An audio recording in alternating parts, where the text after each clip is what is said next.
So, hi guys, good afternoon. So, nandito tayo sa lalawigan ng Abukay. Yan. Ayan guys, yan yung pinaka goals ko. At yun yung talaga as in, talaga goals ko talaga.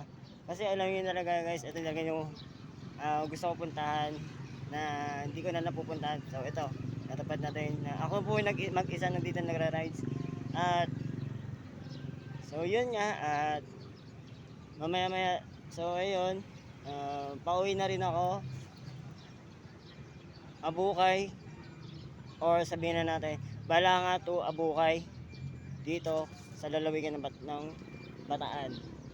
Nandito pa tayo sa pamahalaan ng bayan ng Abukay.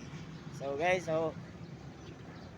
at sana na-enjoy kayo dito sa aking pinuntahan, at sana guys na-enjoy yung aking rides na ako na po mag-isa. So yun lang, at maraming salamat po sa.